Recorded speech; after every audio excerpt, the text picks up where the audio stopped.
Sa bawat panahon may mga tanda. Mga palatandaang nagbubunyag ng katotohanan. Mula sa langit, sa Biblia, at sa panaginip ng tao. Ito ang mga palatandaan ng panahon. Normal lang ba ito? Sa bawat araw na lumilipas, may mga bagay tayong nakikita, naririnig, at nararanasan na tila normal na lamang. Mga balitang dati nakakagulat, ngayon ay dinaraanan na lang ng mata. Mga ugaling dati kinukwestiyon, ngayon ay tinatanggap na bilang bahagi ng panahon. Ang mundo ay hindi biglang nagbago.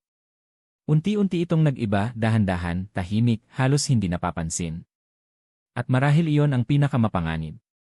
Hindi ang biglaang kaguluhan, kundi ang pagbabago na unti-unting tinatawag na normal. Ngunit ayon sa Biblia, may mga palatandaan na darating hindi bilang babala na may tunog ng kulog, kundi bilang mga bagay na magiging pamilyar, pangkaraniwan, at tila wala ng kakaiba. May panahon, sabi ng kasulatan, na ang tama ay tatawaging mali. At ang mali ay tatawaging tama. Hindi ito darating sa anyo ng tahasang pagtanggi sa katotohanan, kundi sa dahan-dahang pagpapalit ng kahulugan. Ang kasinungalingan ay tinatawag na sariling katotohanan. Ang kasakiman ay tinatawag na ambisyon. Ang kawalan ng malasakit ay tinatawag na self-care. At habang mas maraming inuulit ang mga salitang ito, mas nagiging normal ang dati itinuturing na babala. Hindi nagbabago ang katotohanan, ngunit nagbabago ang paningin ng tao rito. Binanggit sa Biblia na darating ang panahon na ang pag-ibig ng marami ay lalamig. Hindi dahil mawawala ang kakayahang magmahal, kundi dahil mapapalitan ito ng pagod, galit, at takot. Makikita ito sa pagiging mabilis maghusga, sa pagiging handang makasakit sa salita, sa pagiging abala sa sarili, ngunit manhid sa kapwa. Hindi ito laging anyo ng karahasan. Minsan, ito ay simpleng kawalan ng pakialam.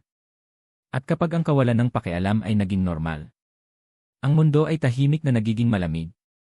Sabi ng Biblia, darating ang panahon na ang kaalaman ay dadami. At ngayon, parang walang kulang sa impormasyon. Ngunit ang karunungan ay hindi nasusukat sa dami ng nalalaman, kundi sa lalim ng pag-unawa. Maraming salita, ngunit kaunting pakikinig. Maraming opinyon, ngunit kaunting pagninilay. Maraming tinig, ngunit kakaunti ang may kapayapaan. Ang ingay ay naging normal. Ang katahimikan ay naging kakaiba. Ngunit sa Biblia, ang Diyos ay madalas magsalita hindi sa sigaw, kundi sa banayad na tinig. May palatandaan ding binanggit ang kasulatan tungkol sa tao na patuloy na nagbubuhat ng bigat. Hindi lamang pisikal, kundi espiritual at emosyonal. Ngayon, normal na ang pagiging pagod. Normal na ang puyat. Normal na ang pakiramdam na laging may hinahabol. Ang pahinga ay tinatawag na katamaran. Ang katahimikan ay tinatawag na sayang sa oras. Ngunit ang Biblia ay paulit-ulit na nagpapaalala. Ang tao ay hindi ginawa upang tumakbo ng walang pahinga. Kapag ang pagod ay naging normal, nawawala ang kakayahang makinig sa babala ng sarili. Hindi lahat ng takot ay masama. May takot na nag-iingat. May takot na naglalagay ng hangganan.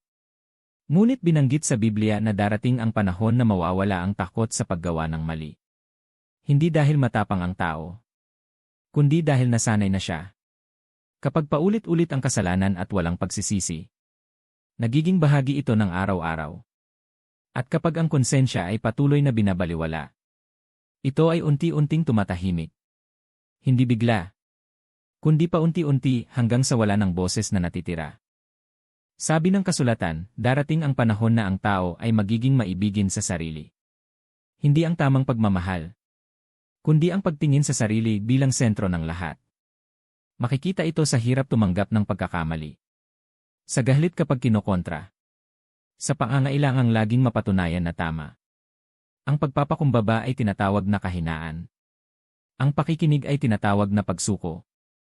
Ngunit ayon sa Biblia, ang tunay na lakas ay nagmumula sa pusong marunong yumuko. Hindi sinasabi ng Biblia na mawawala ang relihiyon. Sa halip, sinasabi nitong darami ang anyo nito, ngunit kukulangin sa diwa. May panlabas na ritual, ngunit walang panloob na pagbabago. May mga salitang banal, ngunit walang bunga sa pagkilos. Kapag ang pananampalataya ay naging porma lamang, nawawala ang kakayahan nitong gumising ng konsensya. At iyon ay palatandaang binanggit na noon pa man. Sabi ng Biblia, may darating na panahon na ang tao ay hahanap ng mga aral na aangkop sa kanyang nais marinig. Hindi sa katotohanan, kundi sa kaginhawaan. Ang katotohanang masakit ay iniiwasan. Ang paalala ay tinatawag na panghuhusga.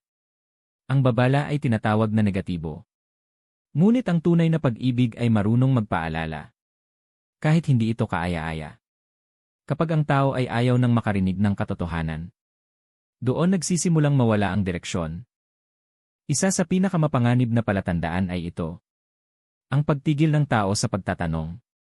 Kapag hindi na niya tinatanong kung tama pa ba ang kanyang ginagawa. Kung makatarungan pa ba ang kanyang mga desisyon. Kung may nasasaktan ba siya sa kanyang katahimikan. Ayon sa Biblia, ang karunungan ay nagsisimula sa takot sa Diyos. At ang takot na iyon ay nagbubunga ng tanong, hindi ng kayabangan. Kapag ang tanong ay nawala, ang pagkakamali ay nagiging tuloy-tuloy. Hindi dumarating ang babala na may sirena. Madalas, ito ay dumarating bilang paulit-ulit na paalala. Mga pangyayaring tila magkakaugnay. Mga krisis na parang salamin ng loob ng tao. Mga problemang hindi lamang panlabas, kundi panloob. Ngunit dahil naging normal ang kaguluhan, hindi na ito tinatanong.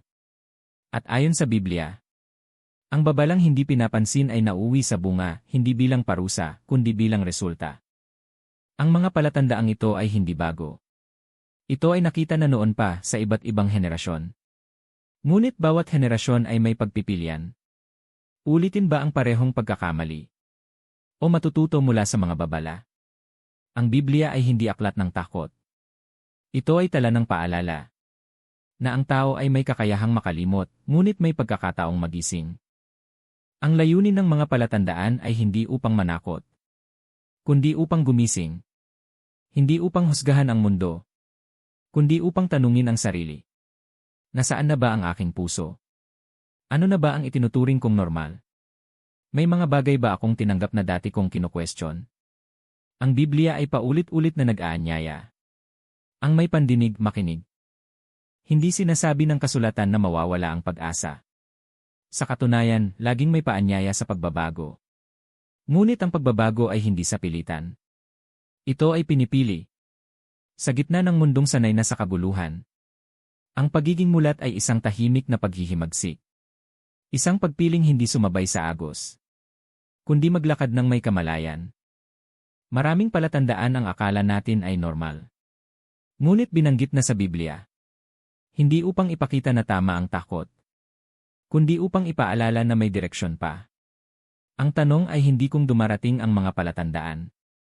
Ang tanong ay kung handa ba tayong pansinin ang mga ito.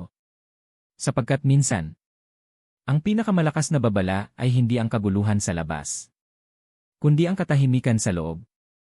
At doon nagsisimula ang tunay na pagpili. I-like kung may bahagi ng video na nagpaalala sa iyo ng mga bagay na dati mong pinapansin pero kinalimutan na. I-comment, napansin ko na kung may palatandaan kang nakikita sa mundo o sa sarili mo. Mag-subscribe sa mga palatandaan ng panahon para sa mga kwentong hindi nananakot, kundi gumigising. I-share ito sa taong sasabihin mong normal lang yan, baka ito na ang paalala na kailangan niya.